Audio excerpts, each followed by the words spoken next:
Segunda parte del libro.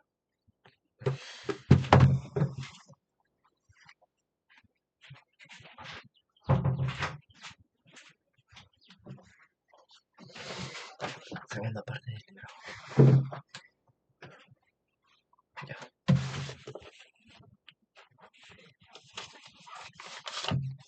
El formativo peruano. Este periodo es llamado formativo porque a partir del año 2000 a.C. se inventan o se crean objetos y técnicas que consolidan nuestra alta cultura peruana. En otras palabras, es el periodo donde se inicia el desarrollo de nuestras grandes civilizaciones.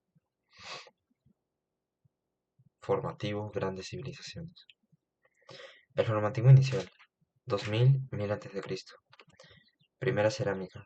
Los restos más antiguos fueron encontrados en Tutiscainyo, Tutiscainyo, Pucallpa, Pandache, Cajamarca, Guairajirca, Huánuco, Carullaco, Ancón. Textilería con telar, 1900 a.C.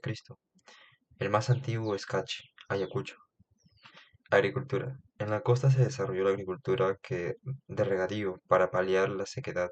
En cambio, en la sierra se iniciaron proyectos hidráulicos como el canal de Cumbemayó. Sociedad. Agrupada en jefaturas, es decir, un jefe dirige una sociedad sin que aún exista un estado consolidado. Centros ceremoniales. Sirvieron para consolidar el poder político y social de los sacerdotes. Estos centros ceremoniales se caracterizaban también por representar cerámica. Entre los restos arqueológicos destacan los siguientes: Kepis- Cupisnique, la libertad; Huaca de los Reyes, la libertad, es el mejor exponente de Cupisnique; Pocapampa, Cajamarca; Conturzuazi, Garagay, en Lima; Sechín Alto, en Ancash; Cerro Sechín, Ancash; Pampa de Llamas, Moxeque, Ancash; Chavín de Ancash; Cotox, Huánuco. En el periodo formativo, Cotox sigue existiendo, pero con una cerámica Hualcaloma, Huacaloma. Cerro Sechín.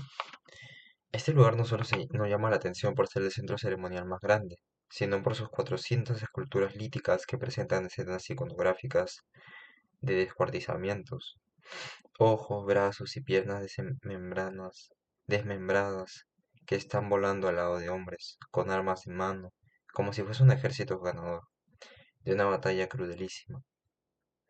Sin embargo, al no haber sido la guerra la actividad predominante, se plantea la teoría de que eran sacrificios humanos como parte de rituales. Conturhuace. El templo fue redescubierto en 1946 por Tello, donde encontró el extraño ídolo de un mono antropomorfo con colmillos de felino. También se encontraron estatuas que representan cóndores. Según arqueólogos japoneses, la etapa más antigua de este lugar se llama ídolo, por el extraño dios de dos cuerpos de ave y serpiente que era el centro de adoración. En 1995, los arqueólogos japoneses encontraron 5 sacerdotes enterrados en cuclillas. Tenían aún sus coronas, orejas y adornos de oro, con perfiles de jaguar. A finales del formativo inician los centros costeños. Entran en crisis y migran a las alturas por necesidad de agua, siendo absorbidos por el culto chavín. El formativo medio. El formativo y el formativo medio. Aquí surge el horizonte temprano, es decir, la expansión del fenómeno religioso chavín, con su culto al jaguar. Crítica. Algunos arqueólogos como Richard Burger no creen que Chavín haya expandido su religión del felino cóndor, del felino sometiéndose a otros dioses como el cóndor, de Cuturhuasi, o al culto de la araña, de Cupisnique. Lo que habría ocurrido es que estas sociedades copiaran el estilo y arte de Chavín, o copiaron el estilo y arte de Chavín. Así se formó el horizonte temprano, o lo que Tello llamó cultura peruana, cultura pan peruano. El formativo final. Aquí aparecieron civilizaciones de pequeña expansión, pero con gran influencia religiosa y artística de Chavín. Tómese en cuenta que en esta época el culto de Chavín entraba en crisis. Las civilizaciones que salieron en este periodo fueron Vicus, en Piura, Salinar, La Libertad, Viru, La Libertad, Pucará, Puno y Paracas Cabra. 5. ¿Cómo clasifica John Road y Luis Guillermo Lumbreras a las culturas? John Road, basándose en el estudio de la cerámica, clasificó la arqueología peruana en precerámico, periodo inicial, y de acuerdo a su expansión. En horizontes, gran expansión e intermedios, poca expansión. Lumbreras propone una división basándose en criterios económicos y sociales. Lítico, arcaico, formativo, regionalismo e imperios. ¿Qué otras diferencias hay entre un horizonte y un intermedio? Lo que más caracteriza a un horizonte o a su cultura que abarcó casi todo Perú, es su unidad de elementos culturales, es decir, todo ese espacio que abarcó presenta el mismo Dios, el mismo color de cerámica, las mismas construcciones, etc. En cambio, cuando escuches la palabra intermedio o regionalismo, ten en cuenta que lo más importante que debes aprender no solo es que tuvieron pequeña expansión, sino que todo ese conjunto de culturas que viven en la misma época tienen elementos culturales diferentes. Por ejemplo, dioses diferentes, colores de cerámica distintos. Uno destaca para una actividad como lo fue el caso de Paracas Necrópolis, en tejidos. Me quiero enfermar. Mientras que los Nazca mientras que los Nazca en cerámica polícroma, o los Moche en cerámica escultórica, es decir, están regionalizados. A ver, lo que habla con la cultura es unidad de cultura. Intermedio es diferencia y lo otro.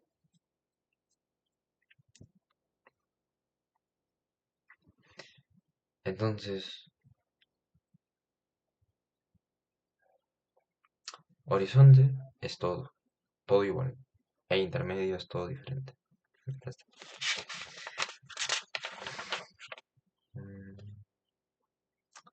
Clasificación de las civilizaciones prehispánicas. Horizonte tardío, Tahuantinsuyo. Periodo intermedio, horizonte medio. Mira, no se ve mucho. Características de cada periodo pre-inca. Ah, el horizonte temprano. Si usas el término horizonte, no olvides que John Rowe, el que acuñó al referirse que Chavín logró, en casi todo el Perú, una unidad homogénea en la cerámica. Pero Lumbreras usa el término favorito para referirse a Chavín como una gran unidad, pensando en términos religiosos, es decir, teocráticos. En base al culto del felino, el primer horizonte culminará cuando se incline la primera regionalización. El intermedio temprano. En este periodo donde las culturas son de pequeña expansión, es decir, regionales, se producirán grandes logros como la agricultura intensiva de costa, lo que se evidenciará en el sistema de irrigación, canales, acueductos, represas, comúnmente la sierra y selva. En el intermedio temprano nacerá el Estado, los asentamientos urbanos como Pampa Grande de Moche, y un gran desarrollo artesanal, cerámica, textilería, metalurgia.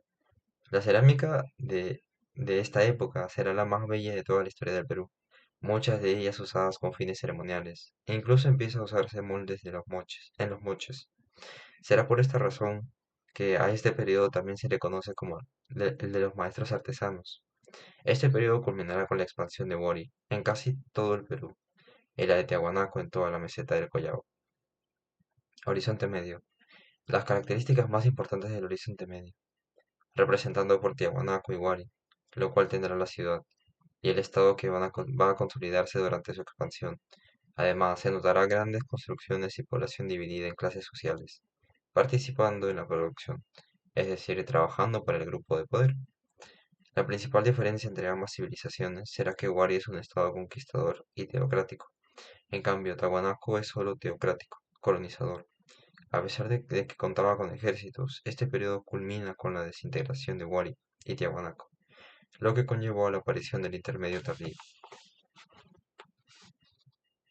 Mm, Intermedio tardío.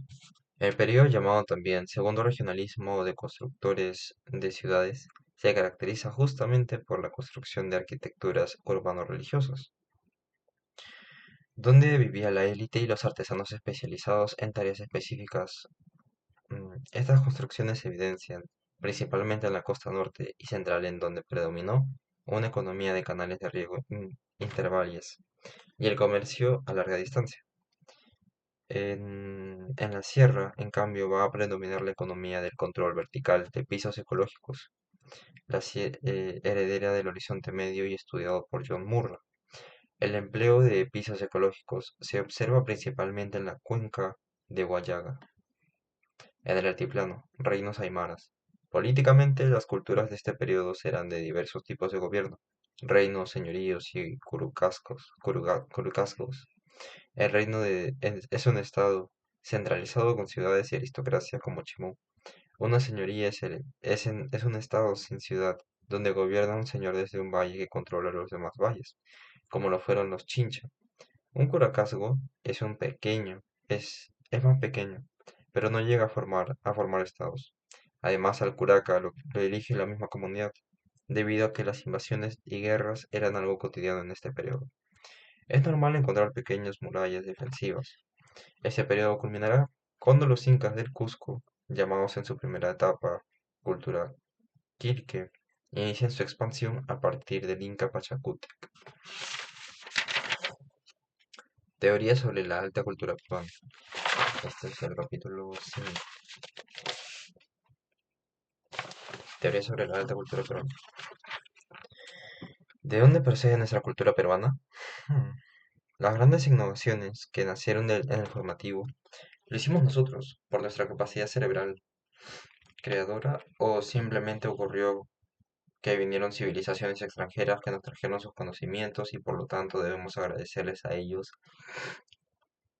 que hoy tengamos una alta cultura. Veamos el debate. Teoría inmigracionista difusionista.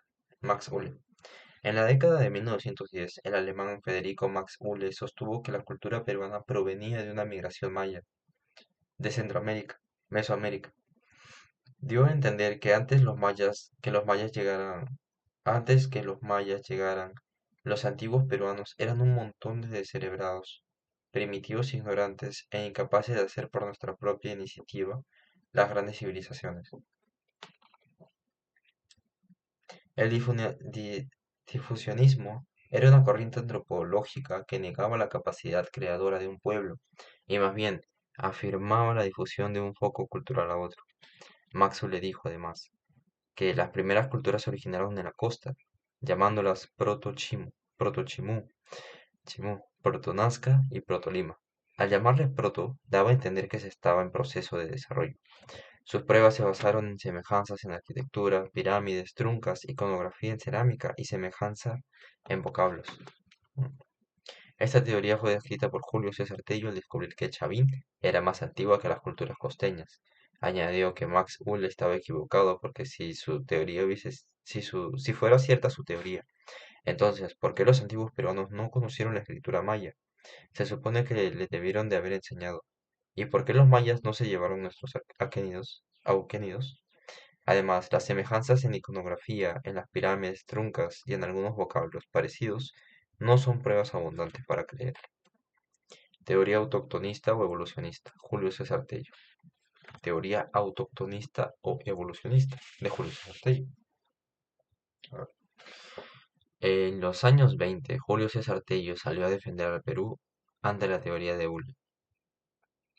Sostuvo que la cultura peruana fue hecha aquí mismo, gracias a nuestra propia capacidad creadora, y de ninguna manera iba a aceptar que se afirme su precedencia extranjera.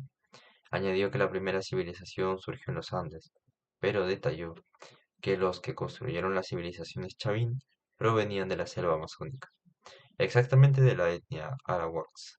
Concluyó que la primera cultura fue Chavín, predominando la cultura matriz, por ser la madre o pionera de las que aparecieron después. Sus pruebas fueron la existencia de la cerámica Chavín con motivos selváticos, la arquitectura que mira al oriente, semejanzas en cultivos como la yuca, animales como el jaguar en la iconografía y costumbres selváticas. Esta teoría también fue criticada porque hay etapas más antiguas que Chavín, como por ejemplo Cotoche. El arqueólogo Rafael Larco Oil consideró que la cultura matriz sería Kipisnique, ubicada en la costa norte, por tener la iconografía similar a Chavín. Kipisnique, ubicada en el norte. What the fuck is it? Shit. Teoría aloctonista Federico Kaufmann, Join. Toink. En la década del 60, el debate se reabrió cuando el arqueólogo peruano Federico Kaufmann Doig dijo que la cultura peruana provendría de Valdivia, Ecuador, por representar una cerámica de 3000 a.C. En cambio, en el Perú, la cerámica más antigua es de 2000 a.C. Por lo tanto, Kaufmann concluyó que los hombres de Valdivia habrían influenciado en el aprendizaje de la cerámica y en otros aspectos culturales a los peruanos. Aloctonismo significa que ese factor externo, ecuatoriano, fue determinante para el Perú, incluso habría influenciado a México. En esa década, Kaufmann fue criticado duramente por esta teoría. Se lo acusó de antipatriota porque el país se preguntaba, ¿cómo es posible que diga que gracias a los ecuatorianos hemos tenido una gran civilización? Pero lo que Kaufmann realmente quería era que todo el Perú entienda que no se refería a Ecuador, sino a la cultura Valdivia. Ecuador no existía en esa época. Su teoría también fue criticada porque en Colombia hay cerámica más antigua que Valdivia, con evidencias de irradiación cultural. ¿De dónde provenimos? No lo sabemos. Ah. Teoría hologenista de Luis Guillermo Lumbreras. Escucha Lumbreras todo el tiempo. En la década del 70, Luis Guillermo Lumbreras dijo que la cultura peruana se originó producto de la mezcla tanto de factores externos, llegados de afuera, como internos, creación propia. Pero agregó que el factor interno fue determinante y que el centro de irradiación cultural sería Huari, Ayacucho. Este último quiere decir que la cultura Huari fue el núcleo desde donde se difundió los conocimientos a todo el Perú. La crítica a esta teoría se basa en que no queda claro de dónde provienen las influencias externas. Bien, esas son un poco el mapa de las teorías. No se ve, no, pero esas son. Para no olvidar, en la actualidad se considera que la teoría originista tiene mayor credibilidad. Originista, por ejemplo,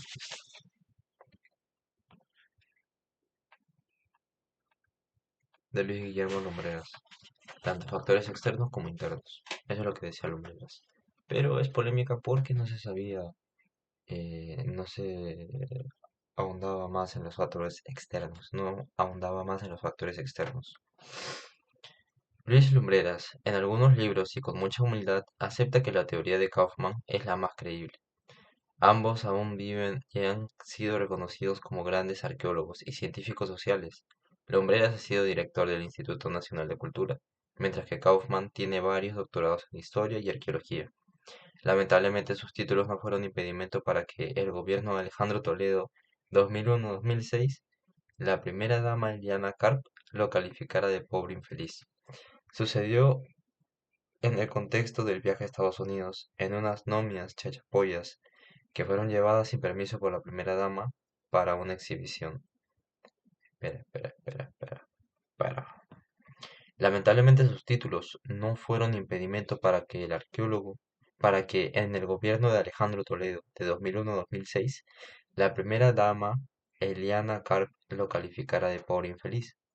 Sucedió en el contexto del viaje a Estados Unidos, en unas nomias chachapoyas, no, en unas nomias chachapoyas, que fueron llevadas sin permiso por la primera dama para una exhibición. Fueron llevadas sin permiso por la primera dama para una exhibición. Ya. La incomodidad de Kaufman fue tan notoria que llegó a la prensa, pero cuando Karp regresó, respondió en una radio local de noticias. ¿Pero qué se cree ese pobre imbécil para que me venga a acusar? Pero es un infeliz. Si hasta vino como perrito faldero a pedirle a mi esposo trabajo en INC. ¿Qué? ¿Pero qué se cree ese pobre infeliz? Ese, ese pobre imbécil para que me venga a acusar.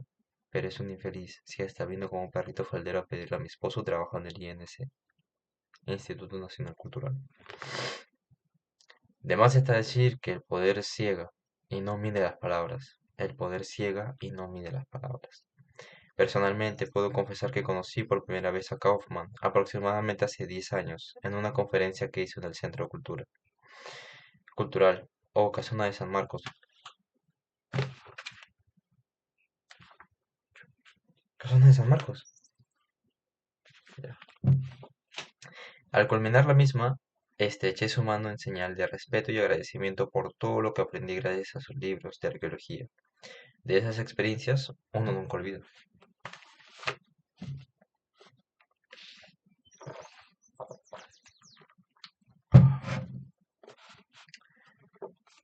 Civilizaciones peruanas. Ya entramos a civilizaciones peruanas. El horizonte temprano. Chavín. 1500 a.C., 300 a.C. Mm. Ubicación. Chavín de Huántar está ubicado en Ancash, en el callejón de Conchucos, ya sentado en el valle del río Mosta y Huaquechexa, Huach, eh, Huachexa.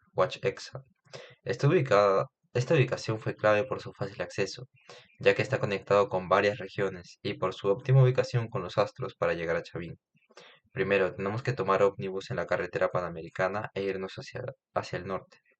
Llegará un momento en el que el carro doblará en un cruce para poder ascender hacia la Cordillera Negra. Empezaremos a ver el cielo muy azul. Esto significa que ya habremos pasado el techo de nubes que tiene parte de la costa y que nos estamos adentrando hacia la sierra. El auto bajará hacia el callejón de Guaylas, pero no hay que emocionarse, aún falta mucho. Llegaremos a Huaraz. Podemos visitar un museo de sitio, una laguna Yanganuco. Continuando con nuestro viaje, ascenderemos ahora por la Cordillera Blanca hasta los 2000 metros sobre el nivel del mar. Si sientes dolores de cabeza, sensación de asfixia, deseos de vomitar, que tu cerebro quiere explotar en mil pedazos o flujos de vientre, no te asustes. Simplemente estás siendo víctima del mal de altura llamado comúnmente soroche. Te durará un día o hasta que te aclimates. Si deseas, podemos bajar para visitar el nevado de Pastoruli, pero debes de ponerte tus protectores solares porque el reflejo del sol te puede dañar los ojos. Ah, mira. Continuando nuestro último recorrido, bajaremos por la falda de la Cordillera Blanca, hacia el callejón de Conchucos. Notarás que el camino es muy peligroso, por lo angosto del recorrido y la falta de barandas de protección. Desde tu ventana podrás ver el abismo. Incluso si sacas la cabeza por la ventana, notarás que en las curvas la mitad de la llanta está en el abismo y la otra mitad en la carretera. Sin embargo, siempre confiaremos en la experiencia del chofer, que siempre confiaremos en la experiencia del chofer. Descubridor. Inicialmente fue visitado en 1548 por Pedro Cieza de León. En 1620 lo conoció Antonio Vázquez de Espinosa, quien la calificó como una obra impresionante y que solo pudo haber sido construida por una raza de gigantes. Pero Julio César Tello es considerado su descubridor porque la estudió con rigurosidad en 1919, denominándola cultura matriz. Es considerado padre de la arqueología peruana. Según Rafael Arcogoy, Chavín se originó en la costa y no en la selva, exactamente en Cupisnique, la libertad, pues aquí la arquitectura, ofrenda y decoraciones son similares a Chavín. Por lo tanto, para Larco en Cupisnique es el origen de la alta cultura peruana. Economía.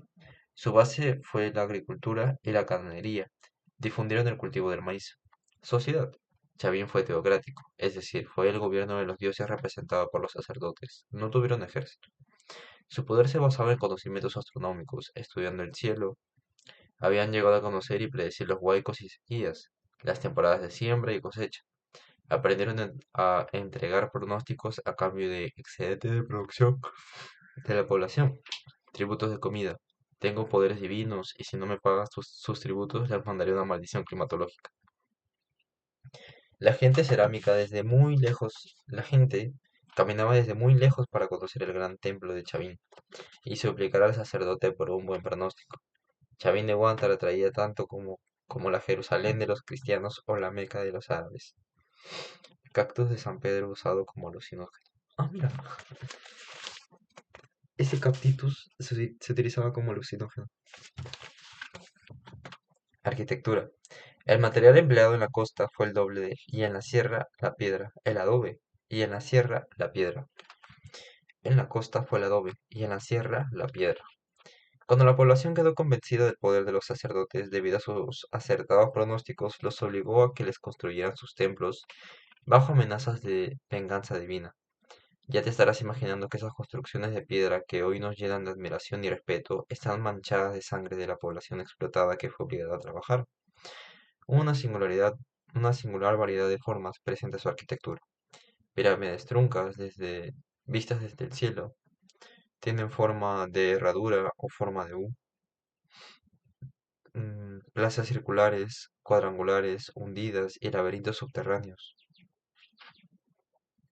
que representarían al Aku, Pacha o mundo de abajo. Tras tres funciones cumplieron los templos, de control social, porque los sacerdotes controlaban a la población amenazándolos con enviarles catástrofes naturales si no pagaban sus tributos. Astronómica, porque desde ahí los sacerdotes hacían sus pronósticos y religioso, porque se creía que ahí vivía el dios. Buah. Escultura. Emplearon como material la piedra. Los sacerdotes, deseosos de controlar con mayor poder a la población, crearon dioses de piedra terroríficos. Imagínate, una piedra denominó el antiguo Perú. ¿Tú crees? En esta iconografía lítica se presentan cuatro animales principales, de temor y poder: felino, ave, serpiente y tigre, y caimán. Felino, ave, serpiente y caimán. Entre las culturas divinas y terroríficas de Chavín destacan el lanzón monolítico. Representa un jaguar humanizado. Es la deidad o dios principal, por estar abajo del templo y no dejarse ver con facilidad. Mide 4 metros con 53 centímetros y se encuentra en el laberinto subterráneo del llamado Templo Viejo. Se dice viejo porque la primera etapa de su construcción. Los que entraban a verlo eran obligados a ingerir el alucinógeno ayahuasca, hecho del cactus de San Pedro. Era en ese momento que la piedra se volvía un dios terrorífico. Imagínate la sensación de pánico que se sentía al estar en plena oscuridad en un laberinto y ver que un dios espantoso con cara de felino, cabellos ondulados como serpientes, con una mano saludando para arriba y la otra para abajo, con colmillos salidos en actitud sonriente, cabezas trofeo en su cintura, y hasta su rugir parecía que el dios estaba hablando. Todo eso causaba el alucinógeno, a tal punto que las pupilas de los ojos se dilataba a tal nivel que se podía ver todo el laberinto en plena oscuridad. O sea que estos sacerdotes no solo gobernaban con una piedra, sino también drogándonos. La estela de Raimondi.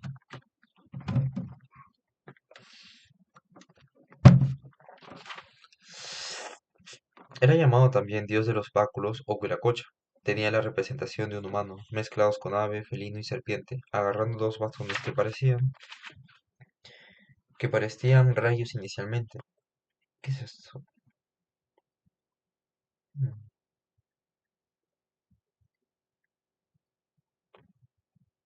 Rayos. Inicialmente fue usado de mesa por su descubridor Timoteo Espinosa. Por no entender su función, fue Antonio Raimondi el que lo trasladó a Lima, con excepción de Chavín. Este dios era el más importante de todas las culturas posteriores, incluyendo los incas. El obelisco Tello fue descubierta por Trinidad Alfaro, representando un caimán de doble sexo. Simboliza la dualidad macho-hembra. Las cabezas clavas serían guardianes del templo. Incluso les colocaban anillos de oro alrededor de sus ojos, anillos de oro, mm, alrededor de sus ojos para que les brillen de noche como al gato, y así evitar que se metan sin permiso. Esas caras monstruosas de la cabeza clava también podrían ser la representación de los sacerdotes, que se convertían en fieras al momento de ingerir el ayahuasca para poder entender el mensaje de su dios. Originalmente había más de 40 cabezas colocadas en el templo nuevo por ser la segunda etapa de la construcción. Actualmente solo queda una porque se los han llevado, y también por haber sido arrasado por huecos. El cóndor de Chavín. La estela de Gotush y la estela de Yauya serían otros restos de escultura chavín. Sin lugar a dudas, Chavín destacó en escultura lítica. metalúrgica. No, lítica. Parte 7, metalúrgica. Destaca el collar de Kunturwasi y el tesoro de Chongoyapé. Chongoyapé. El tesoro fue descubierto por unos niños que, al no saber qué hacer con él, se lo regalaron a sus madres. Otros lo cambiaron por bizcochos en la tienda. Finalmente la policía dio con el paradero de estos infantes y recuperaron el tesoro. Espera, metalurgia. Destaca el collar Kunturwasi y el tesoro Chongoyapé. Collar Kunturwasi.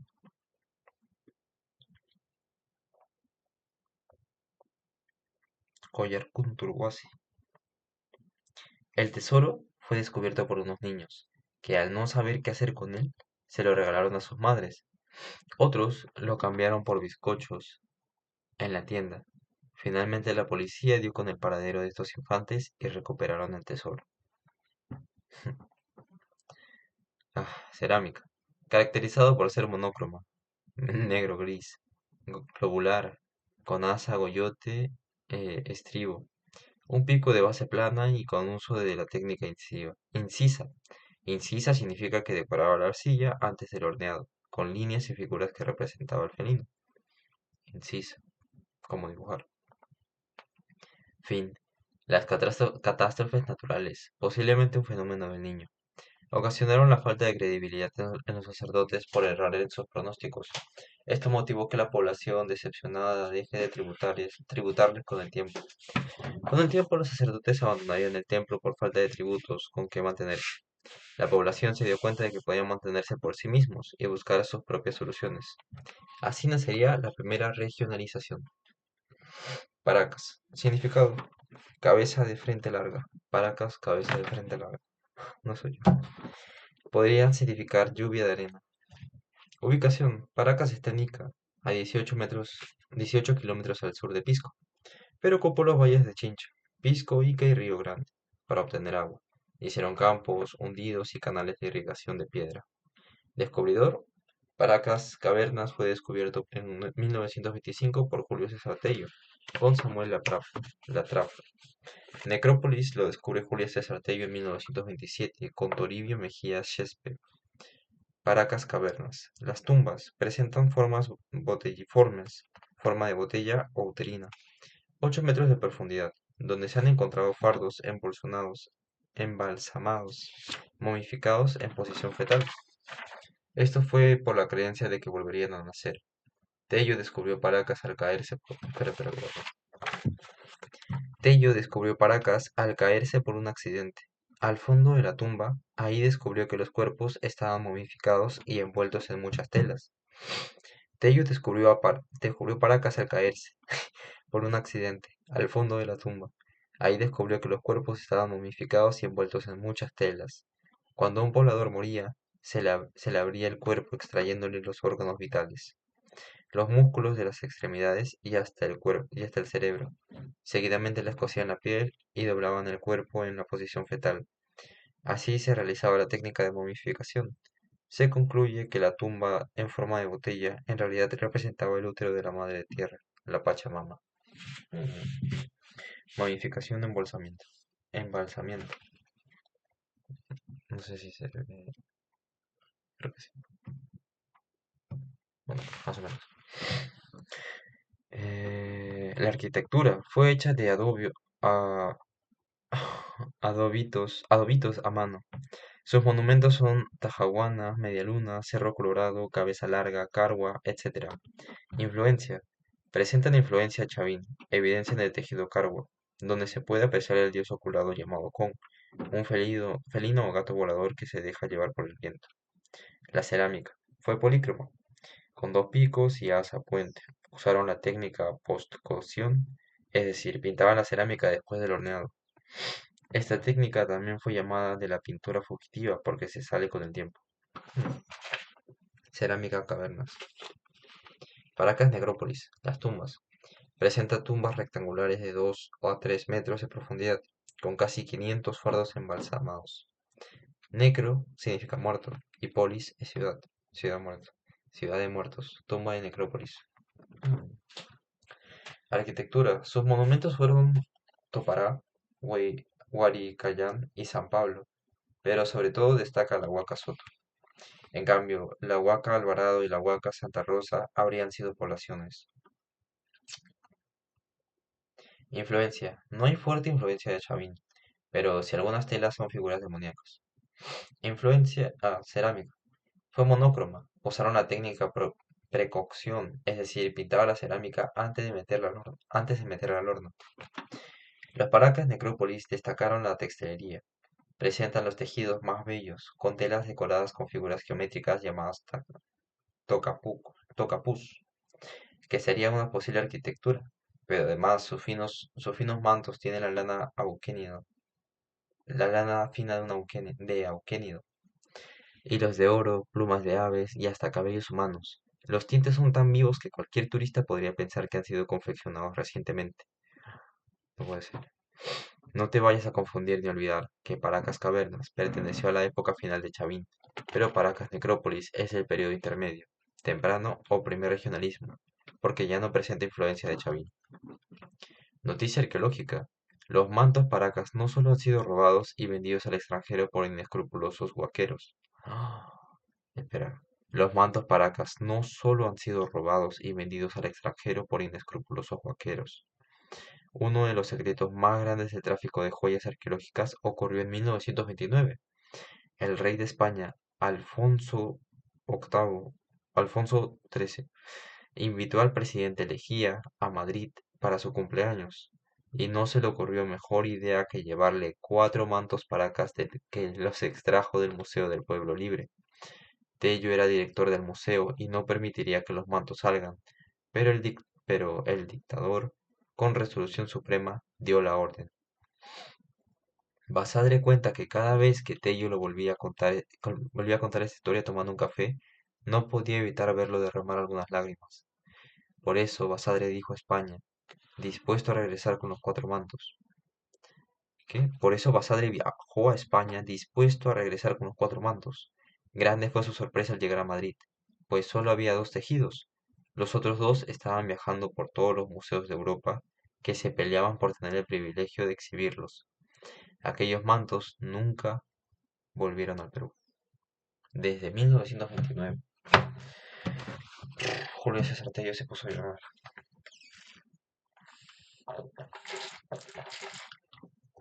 Los mantos, los mantos para atrás. Bueno, sigamos.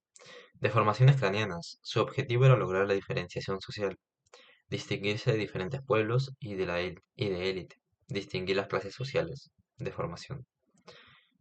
¿Quién era el presidente? Leguía. Las deformaciones predominan en Paracas, cavernas, y lo realizaban desde que era un bebé.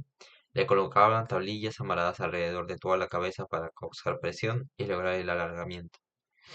Los españoles quedaron horrorizados al descubrir que incluso los incas se deformaban la cabeza. Por eso los conquistadores impusieron el uso de sombrero para lograr tal diferenciación. A pesar de eso, durante la colonia, la deformación continuó. Ocurrió el caso de una denuncia porque a un niño sometido a tal deformación se la practicaron tan mal que los sesos se le salieron por las orejas. Espera, ¿qué? Por eso los conquistadores impusieron el uso de sombrero para lograr tal diferenciación. A pesar de eso, durante la colonia, la deformación continuó. Ocurrió el caso de una denuncia porque a un niño sometido a tal deformación se la practicaron tan mal que los sesos se le salieron por las orejas. Ay, shit. Trepanaciones craneanas. Fueron cirugías practicadas por el médico Wampa o Shirki Kamayok a causa de golpes de guerra o creencias mágico-religiosas, posesión de espíritus que atormentaban el cerebro. Las técnicas que usaron fueron 2, incisión y trepanación. Trepanaciones craneanas fueron cirugías practicadas por médico Wampa. Deformaciones y trepanaciones no son lo mismo, ¿no?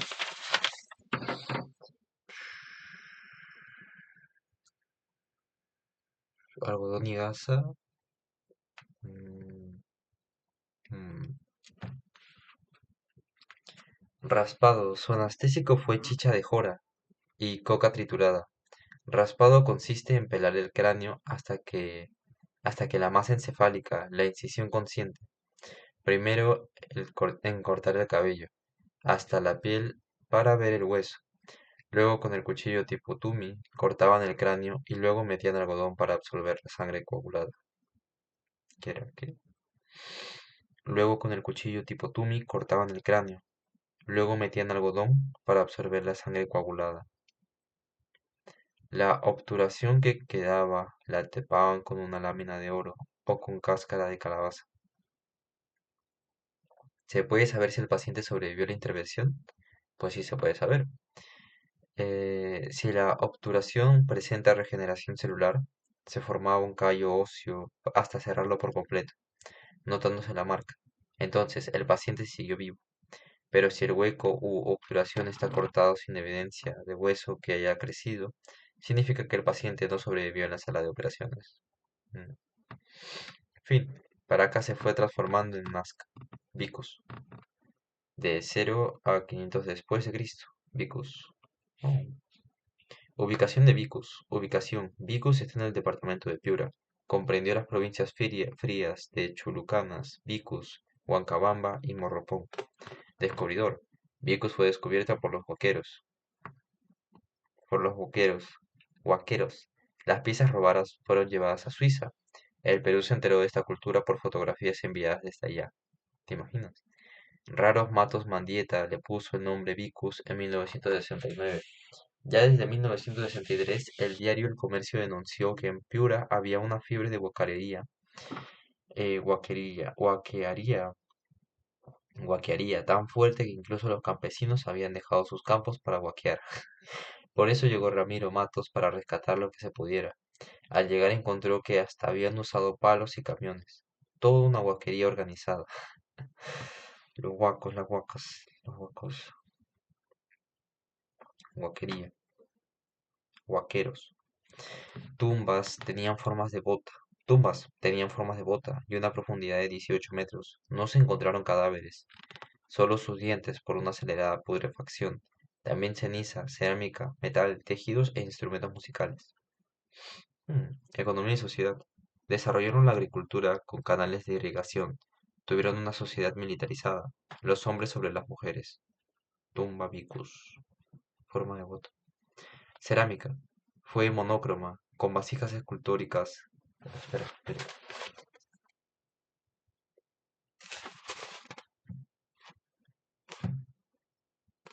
La tumba. Era como una bota. Cerámica. Fue monócroma, con vasijas escultóricas o morfas o antropomorfas, como el escriba. Silbadores y eróticos. Usaron la técnica de la pintura negativa. Pintura negativa. Orfebrería. Usaron oro, plata y cobre. Crearon naigueras, orejas, vasos y esculturillas antropomorfas de oro laminado como la Venus de Frías. La Venus de Frías fue descubierta en 1956 en la provincia de Ayabaca, Piura. Esta escultura representa a una mujer que simbolizaría la fertilidad. Sus manos estaban en una posición como si estuvieran haciendo una danza para atraer la lluvia. Oh. Fin. Fueron conquistados por los moches en el siglo II. Pucará. Significado. Pucará significa fortaleza. Mm. Lo descubrió Luis Barcárcel en 1925. Tello se dio cuenta de que era anterior a Tiahuanaco. Ubicación. Pucará se encuentra en la meseta del Collao, Puno, a 3.800 metros sobre el nivel del mar.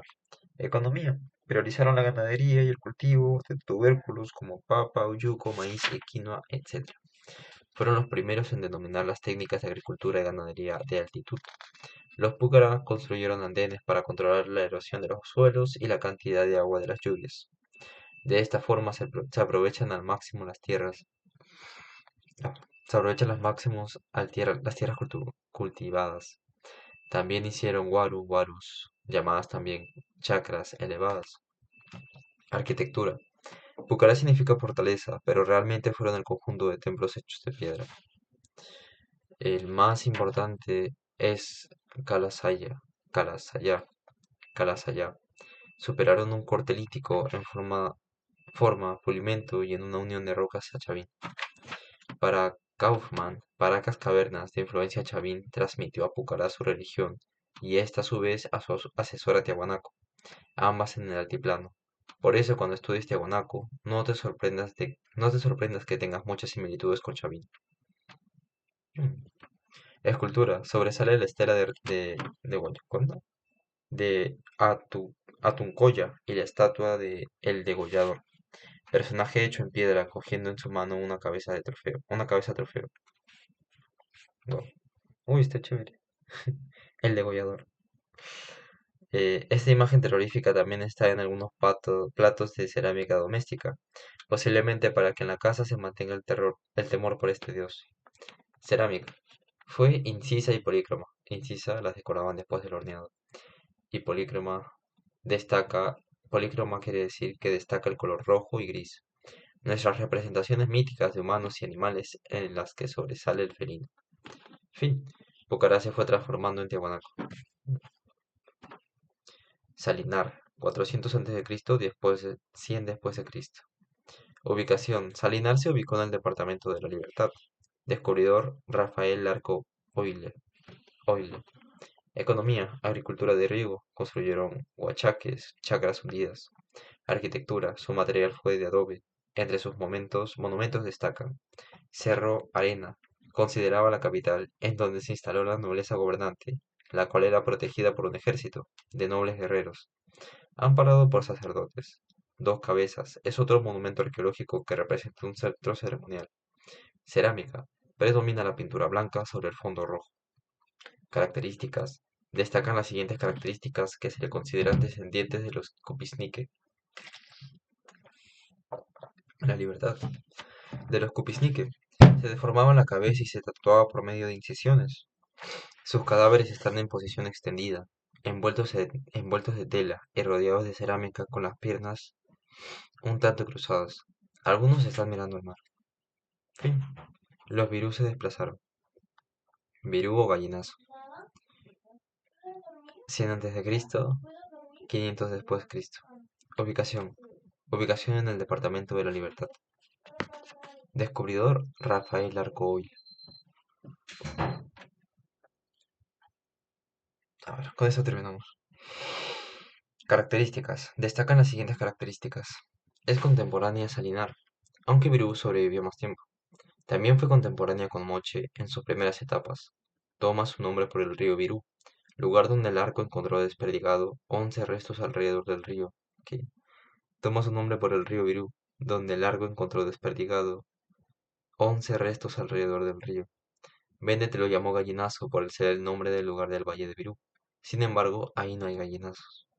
Practicó la deformación craneana. Usó el tatuaje con intensidad. Su cabello era de dos trenzas, usaba orejas y truza. Fueron precursores de la metalurgia antes que los moche. Fueron marisqueadores y usaron caballitos de totora. Su textilería fue pobre. Arquitectura, Gallinazo. Centro urbano hecho de adobe. Fue capital y sede administrativa. Tumabal, monumento piramidal que sirvió de fortaleza. Virú reemplazó a Salinar por el aumento de la población, mayores irrigaciones y por sus sistemas defensivos en lugares estratégicos. Cerámica. Su color es naranja. Su color es naranja y su cocción fue hecha de horno abierto. Son frecuentes las cerámicas dobles de pintura negativa. Fue la iniciadora de los huecos retratos. Fin. Fueron invadidos por los mochos.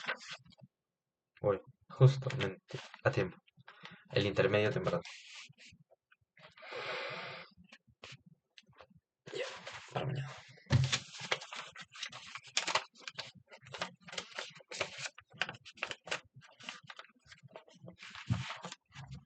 Ya he terminado. Gracias.